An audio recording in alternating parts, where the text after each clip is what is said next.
Good morning, student. Today we are going to learn about the poem The Crocodile.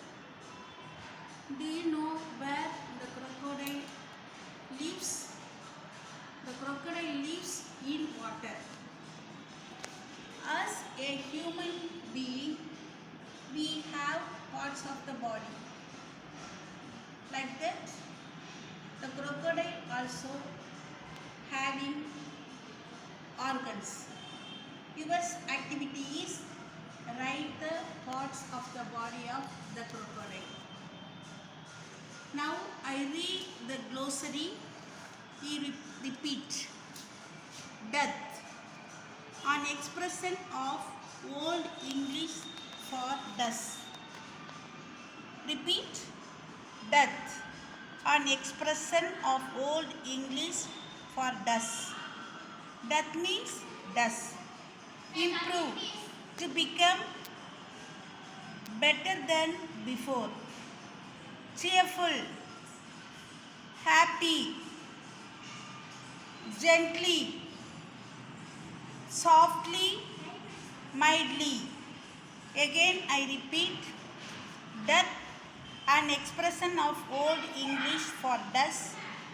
Improve, to become better than before. Cheerful, happy, gentle, softly and mildly. Have you seen zoo? Yes, there is the crocodile. Madras Crocodile Bank is one of the largest reptile zoos in the world. The Madras Crocodile Bank is located at East Coast Road, Kovalam in Chennai. Okay, now we can read the poem. Please listen and pronounce carefully. Poem 1, The Crocodile.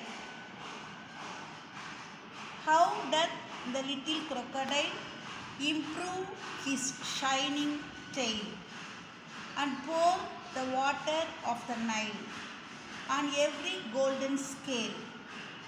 How cheerful he seems to grin, how neatly spread his claws, and welcomes little fishes in with gently smiling jaws.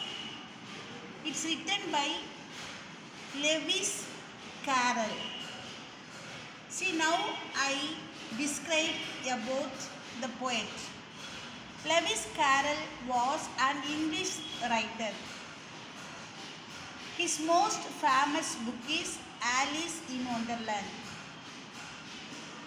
The book Alice Wonderland describes more animals. This poem appears about the crocodile. See, the crocodile has mouth, tail, leg and claws. With its claws, it's pull out its eatable things. Through its mouth, it swallows the fish. So our poem is very interesting. The scale na sedil. The scale always shining. The jaws. Through the jaws, it's chews the fish pot. So the jaws describes smiling jaws. The tail is shining. The scale is golden. And jaws is smiling. Your homework is read the poem and write the parts of the crocodile. Thank you.